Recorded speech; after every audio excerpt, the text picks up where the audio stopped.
Welcome everyone, Anna here. We are now going to work on part 2 of the nervous system. And in this topic, we're going to focus on myelination, conduction, and regeneration. Next slide. All right, so don't forget that if you go to your PowerPoint, I have notes that are in my slides for you to use, okay? So that has details that I may not be talking about in here, or might be reminder information. So just don't forget that that resource is there, okay? So your myelin sheath is functionally very, very important, okay? The big idea here is insulate the axons, okay? Myelin sheath only goes around the axons.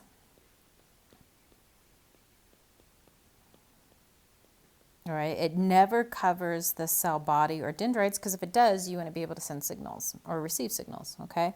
So this insulation, all right, has two components. It prevents the signal from leaking out and dying, okay? And because of the way it's structured, it also increases the transmission speed of the signal. And we'll talk more about that when we get to saltatory versus continuous conduction, okay? Now, you may have heard of white matter and gray matter. White matter is white because of the myelin sheath, okay? The myelin itself is created either by the Schwann cells in the peripheral nervous system or the oligodendrocytes, that's a really long word to write, in the central nervous system, okay? This is gray because it's unmyelinated, okay? Any place where it's myelinated, it's all about speed. You're speeding up the signals, okay? We're going to start looking at pictures next, but this is one of those places where you really do need to use the notes slide, because I do things like explain the neurolema, which can be really confusing to people. All right, I'm going to talk about this on the next set of pictures, but I've got it written down on the notes slide, so just remember that that resource is there, okay? All right, next slide. All right, next we're going to talk about how you're going to do myelination. We're going to start with the peripheral nervous system because I think it's a little bit easier to think about that way. So this is your axon right there. And this is a single Schwann cell, okay? Now I want you to notice the way it's wrapping around the axon, okay? And I want you to notice that right here you have the nucleus, all right, so that is the nucleus. And then all in here, that is the cytoplasm, all right, inside the cell, okay? So that's the cytoplasm. That's where you're going to have all your other organelles and stuff like that. So the Schwann cell starts to wrap around the axon, and then it's going to wrap tighter. So here you can see a gap. Here you've lost the gap. The nucleus is kind of getting squashed up to the side, but it's going to continue to coil multiple times. And notice what's happening to the cytoplasm as you coil. It's getting thinner because it's being squashed out to the side.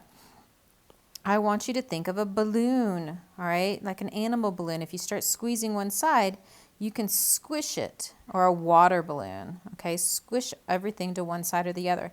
It's kind of the same idea here. So you're squishing it around, and basically this is starting to pook out with the cytoplasm. The nucleus is going to be pooked over here. We're going to come over here to this one. And what you'll see are many, many, many, many, many layers of plasma membrane, okay? Remember, the plasma membrane is made out of phospholipids,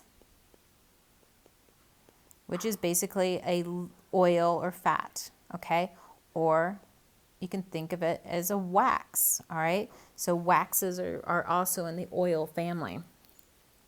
What you're doing when you do this is basically creating mini insulating layers of phospholipids. And then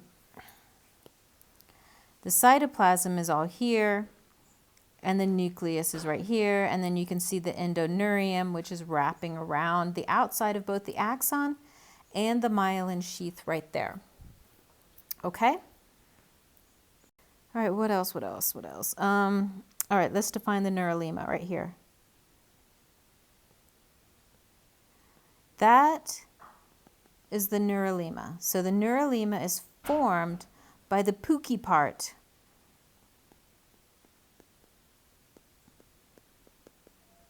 of the Schwann cell or the oligodendrocyte. Okay? All right, next slide. All right, now let's talk about how you do this in the central nervous system. In the central nervous system, you're going to use oligodendrocytes and not Schwann cells. So let's come down here and look at this. This is the axon, and you can see that it's basically running down here. I've got another one here, and I have another one here. Okay? I'm going to erase these so that you can see without it all being cluttered. All right, so those are the axons. This is the cell body of the oligodendrocyte, and it's got little arms that stick out. And those arms coil around an axon the same way we saw with the Schwann cell on the axon. Now the difference is in a peripheral nervous system, the Schwann cells are strung along like a string of beads, okay? The oligodendrocyte instead has one soma that's going to myelate a segment of myelinates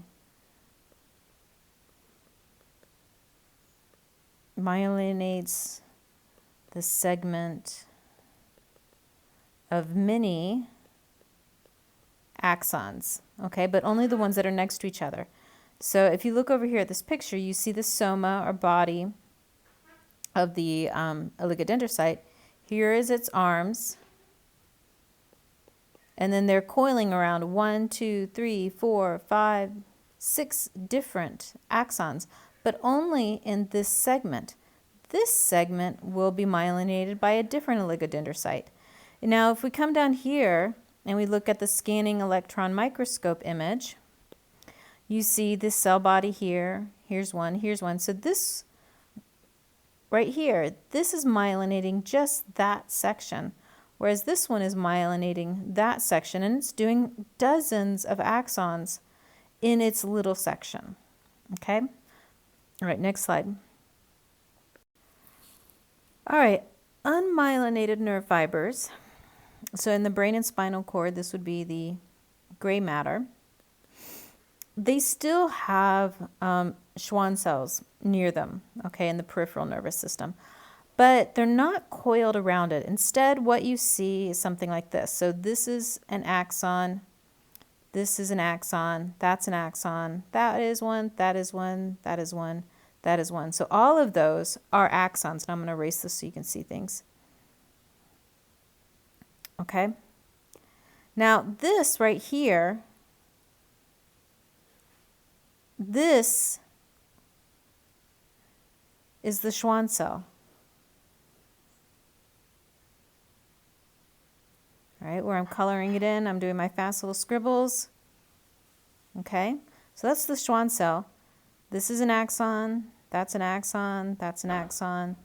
There's one, there's one, there's one, there's one. Okay, so what you see is a single Schwann cell with multiple axons cozied up and tucked along the edges with the endoneurium kind of going around it. This becomes important because of how we regenerate cut nerves later, and we'll talk about that. Now, we will still call this rapid this wrapping around the axon a neurolema. All right, so, oh no, I can't erase it. It saved it. Oh, I forgot. Oh wait, there it goes. Now I'm erasing it. Good. I don't know why it's working now and it wasn't before what I did. Okay, so what you see is this area right here, okay? This would still be considered a neurolema, okay? It's the Schwann cell cozying up and wrapping around it. So it doesn't have to be tight around it for it to be a neurolema, okay? And it becomes important because it creates the regeneration tube in case you cut a nerve. And we'll talk more about that when we get to that particular video lecture. All right, we're gonna, next slide. All right, now the whole point of the myelin sheath is to increase the speed of conduction as well as to prevent signal from fizzling out or spreading into tissue. Okay, it's basically insulation. So this is insulation. Okay. So how fast this happens, so how fast it is, depends really on two things. One, it depends on the diameter of the fiber. So I want you to think of a hose. So you've got your garden hose, and your garden hose is like, what, an inch in diameter, and water comes out, all right? But it's not super fast. I mean, if I sprayed my kid with a garden hose, it's not gonna knock him down. But if I spray them, so if I go to my local firefighter and I pull out a fire hose and I sprayed my kid with that fire hose, it would knock him down, okay? The fire hose has a greater diameter. Because it has a greater diameter, friction is reduced. With the same amount of pressure behind it, the water can come out much faster with a lot more force, okay? So greater diameter in a nerve is going to mean, or in a nerve fiber, is going to translate to a faster conduction. Smaller diameter, less conduction, okay? And then the other thing that determines how fast this is the myelin sheath, if it's present or not. If it's not present, it's slower. If it is present, it's faster. So what do these conduction speeds look like? Okay, so you've got small unmyelinated fibers. Those are the slowest, okay? And then we've got small myelinated fibers, okay? Those are the next slowest. If I want to increase speed in a myelinated fiber, I need to increase the diameter of the fiber, okay? So a large myelinated fiber, it's got a wider diameter, and so it's going to go much faster, okay? And this is important because where you're going and what you're doing determines what kind of fiber it is. Because if we had everything in the body being large, we'd have no room for anything else, okay? So where we don't need large myelinated fibers, we don't use them. So a place where you would want large myelinated fibers would be skeletal muscles, because you don't want to be falling over as you're trying to walk, okay? Whereas slow signals, all right, things that, you know, it doesn't matter if it takes 5 minutes or 3 hours, you could go to the gut with these slow fibers where you're doing digestion, because speed is less of an issue, okay? All right, I think, yeah, now we can move on to nerve regeneration. All right, talking about nerve regeneration. So I've already mentioned that neurons are amitotic, okay? But when it comes to destroying a cell, it's all about the cell body, okay? which is also called soma or cyton, okay? We can regenerate axons, all right? We cannot regenerate the somas of a neuron, okay? There are some exceptions, as I mentioned earlier, but basically that's the way it is, okay? So if you're going to regenerate the axon, you need a few things, okay? First of all, you need an intact soma. Second, you are going to need some neurolema intact. And if you remember, the neurolema is formed by those Schwann cells. Okay? So the Schwann cells create what we call a regeneration tube. Okay? This is not a perfect process. Sometimes it fails, sometimes it doesn't. Basically, the degree of injury kind of determines how well this will occur. Also, how separated the parts of the axon are. Is it pulled far away from each other? Okay. Now, if you look in the PowerPoint note slides, I have several steps for nerve regeneration. Okay, so remember, nerve is a bundle of axons. Okay, so it's really more a better word instead of nerve regeneration would be axon regeneration. Okay, because what you're regenerating are the axons inside the nerve. Okay. So in the PowerPoints, I have the note slides that go with the pictures of what I'm about to look at. So on the next slide, so you've got that, all right, to go back and look at it. All right, let's look at the picture. All right, so here's the picture of the damaged axon and how it regenerates. When this converted over, it did some strange things with the numbering, so I'll just kind of ignore that, I guess. All right, so we're looking here, and we have a normal nerve fiber. So this is a single neuron, right? I have the cell body here. I have the axon here. You will notice that it's got the string of pearls, which are the Schwann cells, and the Schwann cells create the myelin sheath, and that's going to come down, and in this case, they're bringing it to skeletal muscle. Okay? This is the tube being created by the neurolema or the Schwann cells. Okay? It's not quite that linear, but anyway. Right here, they're showing the injured cell. So you can see it's shattered right there. And what you're seeing now are, let's blow this up so we can see it bigger. So you can see I've got the bits of cell debris here and here. The purple is representing macrophages that are going to come in here and kind of start cleaning up all of this broken down stuff. Because this is no longer receiving action potentials or electrical signals, this area is going to begin to degenerate as well, although it's difficult to see in this picture.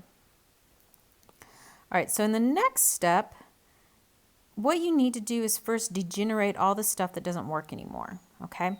So what you can see is you've got the neural tube, you've got these Schwann cells that are basically being destroyed, they're going to be regenerated, or not degenerated, phagocytized. You can see it's continuing to degrade them all down in here. This is really messed up now, okay? But you can also see that the intact axon has these little hairy feelers coming out. It's like they're trying to find their dead brother or tail or however you want to describe it. All right, let's look at the next picture.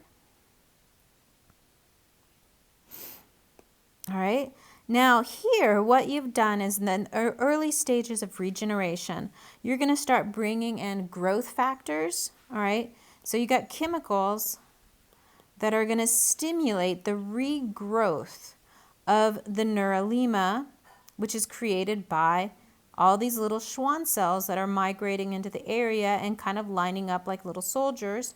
And they're creating a new neurolema that we're going to call the regeneration tube. When you create this tube, these little things that were sticking out on the other picture, oh my goodness, now they can find something to grow down. And then the Schwann cells can expand around them and start to create the myelin sheath. Here you can see one that's spreading in, and the Schwann cells haven't quite yet started to grow in around it, but they're going to. So here you've got the new Schwann cells. Here you've got Schwann cells that have started myelinating that fiber, okay?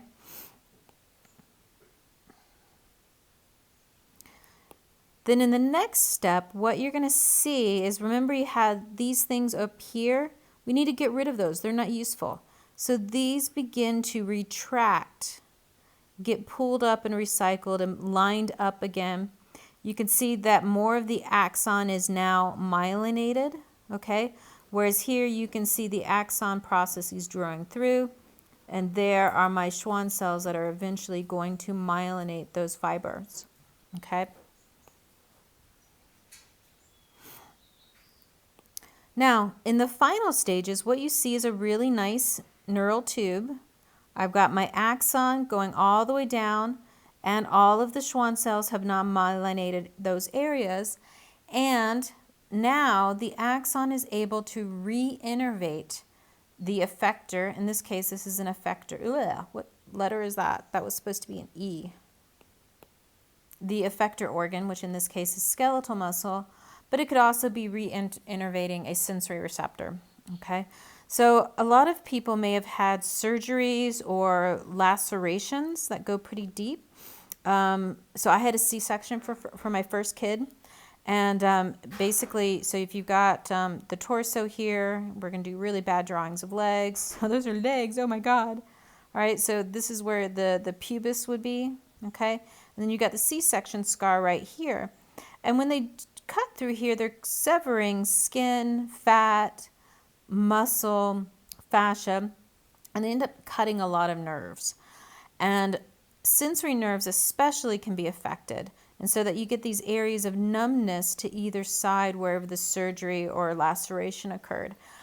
Through this process, you can regain sensation. So, for example, when I first had my C-section scar, so this is my belly button, I was numb from there and all the way down there, all the way over here to here to here to here, okay? But now I'm only numb from about here into here, so that I've regained sensations in some of these areas, okay? All right, wow, that was a really bad drawing. I'm going to go ahead and stop this recording, and that's the end of part 2.